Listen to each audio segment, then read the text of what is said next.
pride in how hard you work. The pride is in the work. And I don't know if this came from the Bible or if you guys can tell me, but I just heard it, and I think that it may have come from the Bible, but it said that hard work does more work on us than we do on it. You know what I mean? Like, hard work is going to make you who you are. Not figuring out ways not to work, not to be a minimalist when it comes to, you want to max out, man. I used to come to these meetings, I'd have 3-4 guests. As soon as the meeting ended, I would go hit the mall, and that's when my weekend, that was my weekend. I'd be walking, because I want to just be the top recruiter in the company. And I'd walk around the mall, we'd shut down the mall. And then maybe Shaq and I, me, Shaq, and Brett, we would like go see a movie or something, and then I would work on Sunday all day. I'd go, and that's the thing. The reason why business owners work hard is because the people that do the best are the ones that are most available for their clients. Listen to that. How available are you for your recruits and clients? If your client says, Sheila, because they're West Coast and they say, hey, we're available at 9, what time is that your time? 12. You say, oh, sorry, that's too late for me. I go. You do the appointment. I do it. How available are you? Because in sales, the person is going to buy when everything has to be right. Does that make sense? Mm-hmm. So it has to be convenient. So it can't be convenient for you. They're the ones that are writing you a check. It has to be convenient for them. Yeah. And at 12 o'clock my time, or me driving there to go see them in person, if that's what I gotta do, that's what I gotta do. Dude, look, I act like this in front of you guys. I posture myself as a leader, business owner, executive, whatever's in my mind that I think of myself. When I'm dealing with clients, I'm their little bitch. That is a reality of it. I am doing whatever they want me to do. When do you want me to be there? Oh, you forgot. Okay, I'll come back. Right? I'm all the way halfway out. It's okay, I'll come back. Right? Whatever it is that they want me to do, I'm going to do it because that's how I maintain my client base. That's the kind of customer service I want to offer. That's how you have to be. You can't have business hours. People say, how many hours? I don't know how many hours anyone works here, right? Whatever's required to get the job done. Right. Oh, I'm part-time. I feel like I'm... Forget all that if you want to be a successful entrepreneur. Okay, so I want to go through something that's really interesting. And this is another reason why you want to come to all the trainings, because not everything we talk about is going to be recruiting and finance, right? This is a book I just read.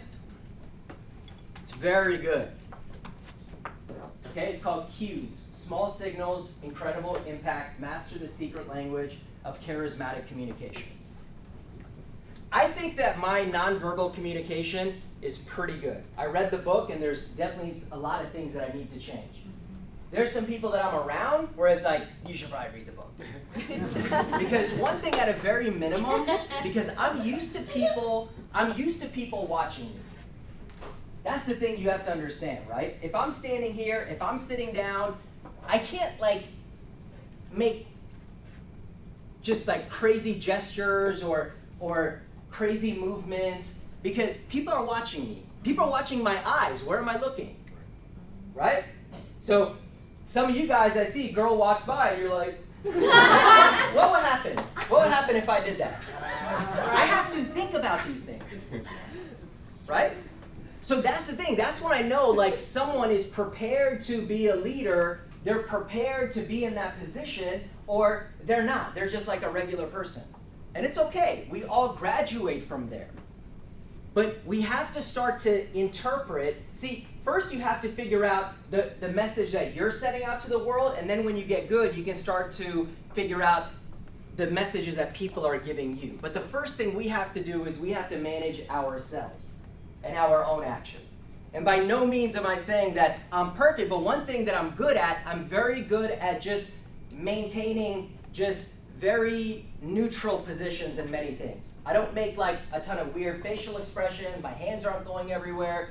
You know, I'll just kind of stand still a lot of times because that's how I don't want people to read me in the wrong way. Right? And so I think this is going to be helpful to a lot of people, and I'll read from this book as well.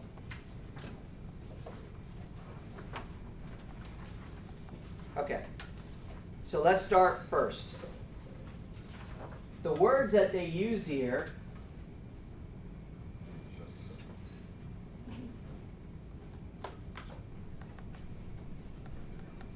All right, the words that they use here are decoding, is how we read and interpret social signals from others, and encoding is, that's the word for sending the signals out. Okay?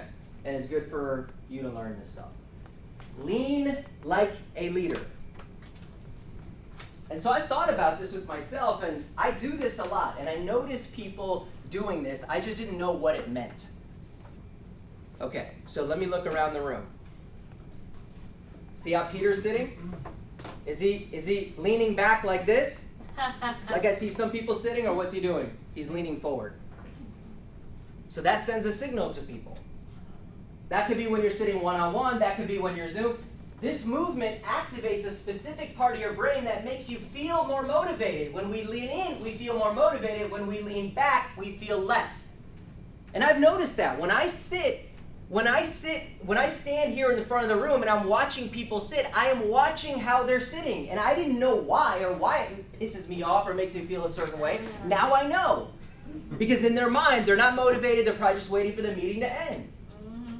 Right? So we decode leaning as a sign of interest. So when you lean, you are showing the person that you're interested. And obviously when someone leans into us, we see it that way either.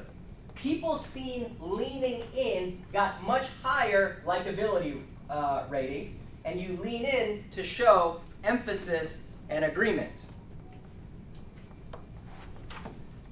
Let's see if there's anything else in here.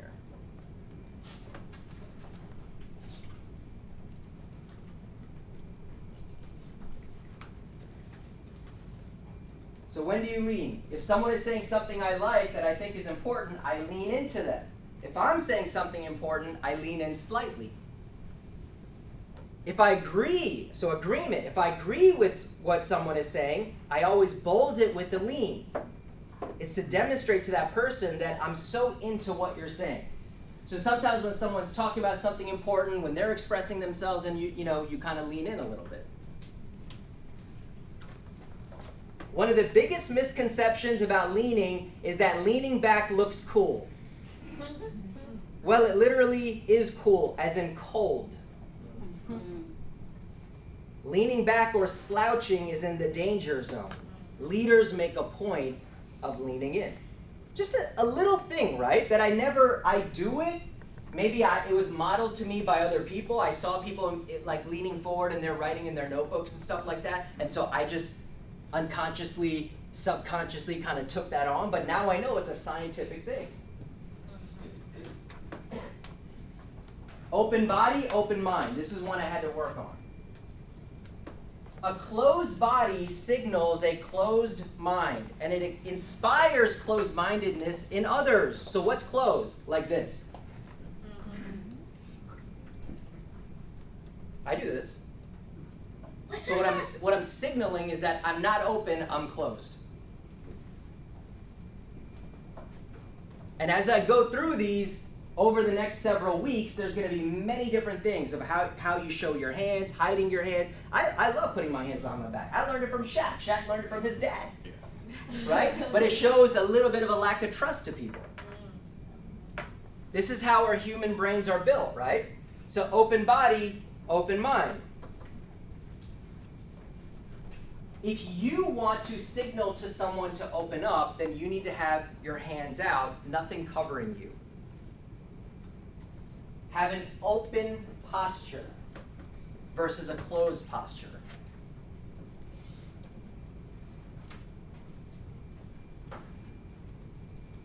Even in posts and profile pics. So they did a study, and people that were like this, or people that had their hands in front of them, or whatever weird stuff that people do, versus people that were just standing like this. I thought it'd be weird to just stand like this, but they're saying statistically that's what it makes you seem more open.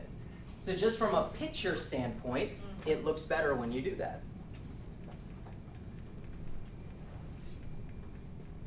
Everyone with arms crossed was rated more distant, defensive, less charismatic. Humans don't like to have barriers between us and other people. So there's blocking cues and there's anti-blocking. So if I'm sitting in front of you and I have my computer, I didn't know this. It says that's not a good thing. So if you're here and I'm here and I'm like this, that's not good. Have you ever gone to dinner with someone and they have like the table settings and the person like takes the glass with and they move that aside and it's just like, it makes you feel nicer, right? Like, why didn't I think of that? I'm talking over this, you know? And that's a gesture. So I sit down with someone and I'm like, hey, I'm gonna put this over here. If I need my computer, I'll turn here and I'll use my computer, but I wanna pay attention to you. Right. They said doctors in the children's hospital, right? They'll move everything aside, they'll come down to the kids' level and they'll speak like this. These are all things that people learn how to do to make people feel more comfortable. They said on stage, maybe you shouldn't be, right? You're blocking yourself from the audience. Maybe you need to move away from the podium. So the flowers, the computer, whatever it is that's in front, move everything aside, and now I'm giving you undivided attention. So, why is this important? Because if you're starting to go on a lot of appointments and have a lot of meetings, every 1, 2, 5, 10, 20, even though I think this stuff is worth even more than that, it's going to have an impact on your numbers. It could be the difference between turning someone off and turning someone on. The way you hold your body changes the way you think. Right? So we want to feel a certain way to get results. How we hold our body is affecting us. So it's not just like we are giving a blocking cue to them, we are feeling blocked, and then we communicate less effectively.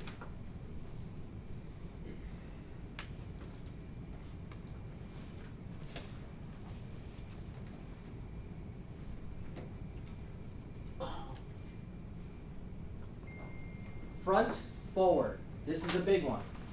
Fronting is when you angle your body to signal attention. So if I'm like this, and then I'm like, what'd you say? Boom, right? Now I'm locked in. So you want to face that person in every single way. When people are having a great conversation, their entire bodies are aligned. So they said watch people if they're speed dating or they're in a networking meeting or if they're in a really intense conversation. They said that our toes, our torso, our head are all in alignment with that person. They said at a networking meeting, or if someone's trying to signal they need to get away, they start pointing their feet. So the person is here, but naturally we kind of point our feet this way, meaning like, I gotta go. I'm ready to escape. Right.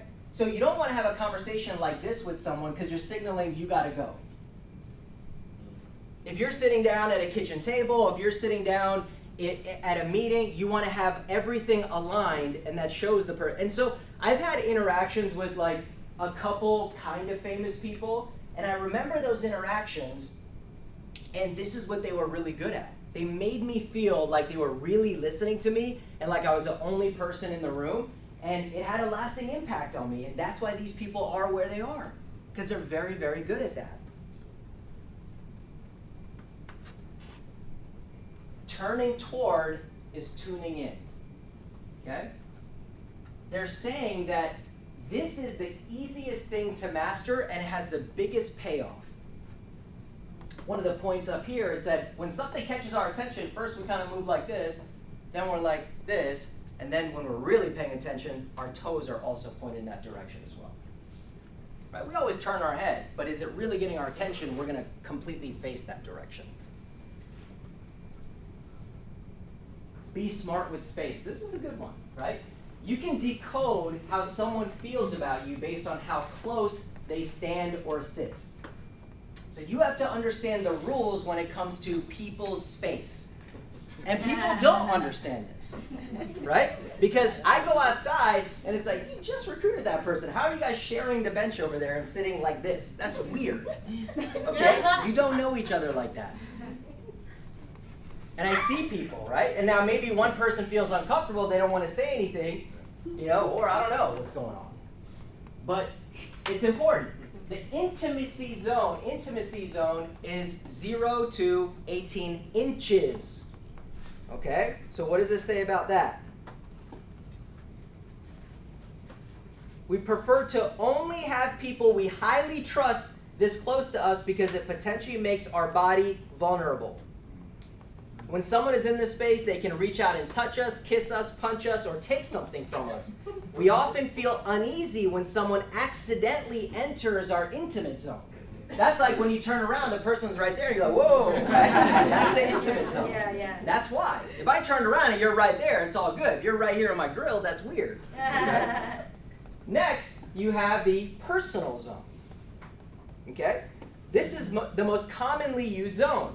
In this zone, we can easily reach out and shake hands with someone. When we speak to colleagues, friends, family members, this distance makes it easy to hear someone as well as exchange familiar gestures like arm touches or high fives, right? So the personal zone is like normal. You don't have to be, you're like here to like right there and we can have a conversation. The social zone, this zone is most often used for business or professional interactions that don't require touch or deep conversation.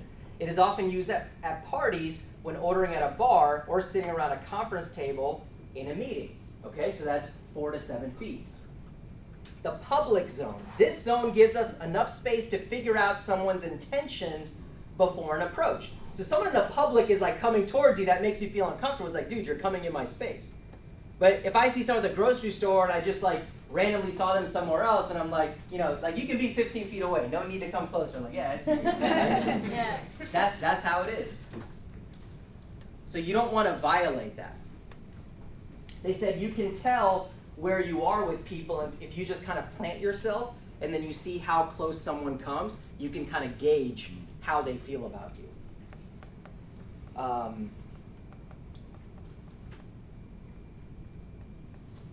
Another interesting thing they said is that context is important. So some contexts force people to get into intimate space quickly, like a crowded bar, concerts, dance clubs. This is one reason why these spaces often facilitate romance. So I remember that. I don't do it much anymore, but I remember it's like you go to the club and the person's like right there, and then you start having a conversation, but they can't say anything, you can't say anything, but it's just like you're really close to each other. That happens at concerts, and then people do things, right? So that it's actually true. That's like the intimate zone. And then they talk about ways which, you know, you can kind of signal to people that they can come closer, but we'll go over that another time. I didn't put this in, but one of the things that it talks about is how your eyes. You have to really control your eyes because people are reading your eyes. So if you're like, you know, you can make your eyes in a way where it signals anger. You can put your eyes in a way that shows that you're afraid, confused. You know, when you just like open your eyes like this, you know, that signals certain things. Droopy lids, all this stuff. Oh my God. Okay.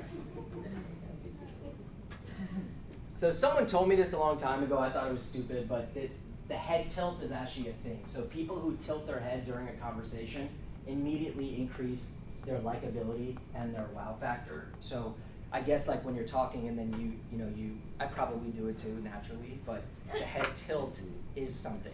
They say that in pictures and profile pictures, you get a higher likability rating when you tilt your head. When you're explaining something to somebody, that's very, very important, and it went back to the doctor example, and you know you want to be sympathetic, then you do that head tilt as well. Do you have a question? Yeah, just a comment. Mm-hmm. On the space, that also works on like Zoom meetings. So because we do like a lot of reach out on Zoom and stuff, like if you're super close to the camera, it is a bit uncomfortable on the other side, like the intimacy space. So it does work also online. Yes, and that's a great point. And for all of these, she has a section where she's like, hey, on Zoom, this is how you can utilize this. And definitely with the next one, which is the head nod, right? So our emotions often leak into our nods, and we can reveal our true feelings. So they were talking about A-Rod and Lance Armstrong, that when they had interviews, they're both taking steroids and they were lying about it, right? So they both had huge interviews on TV that were highly publicized So she went back and she looked, and when they lied, their head was saying one thing, but they were saying something different. And she said it's very difficult to hide those nonverbal cues. So there's verbal things, and then there's nonverbal things. So how you nod your head, right? They said that sometimes a lawyer will look at the jury, and they'll as they're talking, they go like this, and then the jury will start nodding, and then they win the case because they got the person to nod into saying yes. So sometimes we can say that, right? Like, yeah, so you probably feel underinsured. And then, well, you're saying Tia uses all this, right? Yes. That's why she gets results. When you nod yes, you're encouraging the other person to speak more. So that's another way that we can use it. They say that certain call centers train people to nod as they speak, even while they're on the phone. So we do that, right? Someone's talking and we're kind of like this. They can't see us, but because it affects us, we seem more empathetic, right? And it invites empathy from the person. And that's what it says right there. And then the slow nod and the fast nod. I think we all know this stuff, but the slow nod is like, keep going, and then the fast nod, hurry up.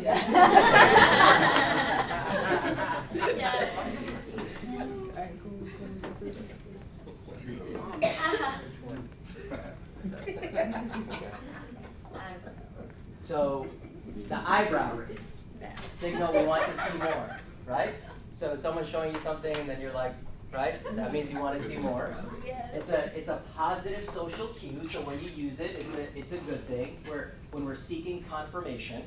So we might raise our eyebrows in a soft question. Does this make sense? Right? When we're actively listening, researchers found that an eyebrow raise can be used to demonstrate agreement in conversation. This is especially useful on video calls where you are mute but still want to show engagement. Right? You can nod, you can eyebrow raise. We want to emphasize a point. When you raise your eyebrows, others are cued to pay attention and are more likely to make eye contact with you. It's as if you're saying with your eyebrows, listen to this, it will wow you. And we are obviously wowed. When we are wowed, we often raise our eyebrows when we are positively delighted. Smile. So we know this, right? It makes you more memorable. So it does something to the brain where when you see someone smiling in a picture or when you meet them, they remember you more. The brain says, remember this person. So that's important. Our brain likes smiling people and makes a greater effort to remember them. Our brain likes when we smile too. So I've talked about this before, a weird thing that I do when I'm not feeling well, I just force myself to smile because your brain doesn't know the difference. So if something's going really bad and then you just randomly smile to yourself, right, it will actually make you feel better. That's just the way that the body works. So smiling has internal benefits as well as social benefits, but it says that, I hate the fake smile. Fake smile is when you're like, you see it in pictures, like, dude, why can't you smile right? So it says that the brain, if you don't see the crow's feet, like when you smile, this is crow's feet right here. None of us want it, but we have to, right? So when you have those wrinkles right here, that's when it signals to the other person that it's a legitimate smile. The fake smile it can come across as very negative. A touch of trust. Teams who touch one another the most won the most games. So people that, and we do this in Primerica, we do the pat on the back, we do the high five, that it creates a little bit of trust. When we touch or get touched by someone, our chemistry changes. So if I'm talking to you and I like touch your elbow, it creates a chemical reaction, oxytocin in people, that creates trust. It's like the love chemical or whatever. It encourages trust when we do all these things where we touch each other. A light touch on the hand or arm. So obviously part of the chapter is don't be creepy about it, but you can tap someone's arm, you can touch their hand, right? And that starts to create a little bit of trust with people. And they say when they observe teams who are like that, they usually are more trusting, obviously, but they also win more on a higher level, okay? And I will end with this, mirroring, okay? She tells a story here that I thought was really, really good. She said, me and my husband were at a hotel, and we had a flight that was leaving at like 5:30 in the morning, so we had to check out of the hotel at 4 a.m. So she said, we were barely awake, and we go to the front desk to check out, and the girl there was like wide-eyed, like, so what'd you guys think? And is there anything else that we can do? And did you enjoy your stay? And she said it was just like so alarming that someone was acting like that when they were obviously tired and it was basically middle of the night. So that's what this chapter was on, was mirroring other people, right? Wowing someone is not about showcasing the highest energy level possible. So if you're meeting with someone, they're like, I just put the kids to bed, I did this, okay, let's have our meeting. I'm not gonna be like, okay, let's get started.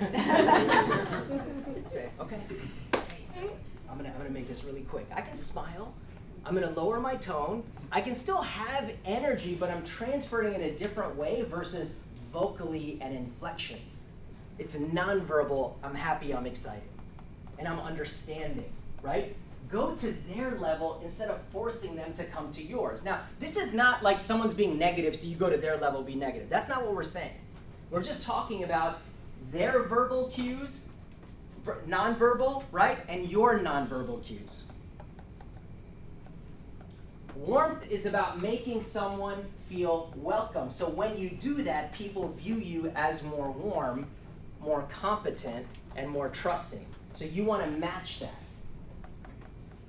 We mirror non-verbally with our body language and facial expressions. So they said this is a tactic. Like if you're sitting with someone and they kind of cross their leg, then you kind of cross their leg. If they go like this, then you go like that. And it says that people will be way more influenced when you start to kind of subtly copy their behavior.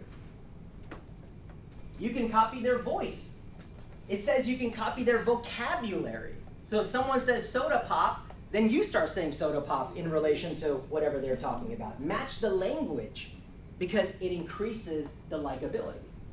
And we're like that too. I see Sheila's like, because we have so many different kinds of friends, we know how to act around certain groups of people the way that they act. Sheila was actually, where'd you live when you first moved here? What county? Lava? When you PG. first, PG. She's got a little bit of thug in her, right? They're quiet, but they know how to talk to people, right? We know how to get along. Shaq knows what, the neighborhoods we grew up in, the schools that we know how to kind of match. And I noticed that, like people who are only from one place and they only been around one type of person, like they can only be one. It's just not. That's not. Right? You got to be able to match certain people. I know the vocabulary. I know the mannerisms. I know the laugh. I know all these. And I'm not pretending. So I just go back to being that person when I'm around these guys, right? So the mirroring is really good. And then the vocally with our volume, tone, and pitch. So if they are being loud, you can be a little louder. But if they're being soft, it's really weird if you're being loud. Right? So doesn't mean that you're lower energy, but from a volume standpoint, let's kind of match where everybody's at. Does that make sense? And then you're not going to stand out and be unlikable. So that's that. I have a lot of other chapters I'm going to go over, and I'm excited to go over that with you. One thing I have to talk about, it'll come later, but it's called voice inflection. So I heard someone on the phone the other day in the Reston office, and at the end of the conversation was ending, he was like, yeah, and if you know anyone in retirement or anything, just let me know. So what happened? His voice went like this. It says that when you inflect upwards like that at the end of a sentence, you are questioning yourself. It shows a lack of confidence, and it signals to the other person that you're not being serious and there's nothing really to think about. So these are just little things. I'll go over it more in depth, but when you are asking a question, don't inflect upwards and become more high pitch. It's not a good thing. It just brings more awareness to the way that you're doing things. Analyze the way that you're doing some of this stuff. All right, I'm going to end the training in just a couple minutes. I want to go over something really quick. We were supposed to do it last week, but we didn't have time, and in the other office we didn't have the resources. But I want to go over who's securities licensed in here. All right, so we got to get fully licensed. Are you, Sashil? I have a 63 left. Yeah, you still have the 63? Okay. So the product that Sheila and I like the most is a product called a buffered annuity. Okay? Now, I'm really changing gears. But why is it so hot in here? Is it just me? It's hot. But I don't want to complain, I want to be No, positive. it's not. And I got hot flashes too. He's so gonna that's open this it. door. They usually do.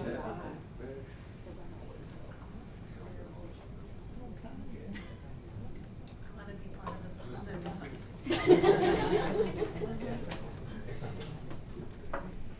All right. So, although it is called a buffered annuity, you don't want to call it an annuity product. And I want to explain that. Usually, the way an annuity works, for even those of you guys who are studying or have a life license, there's a whole chapter, which many say is the most difficult one, where they talk about annuities. The best way to define annuity is a stream of payments.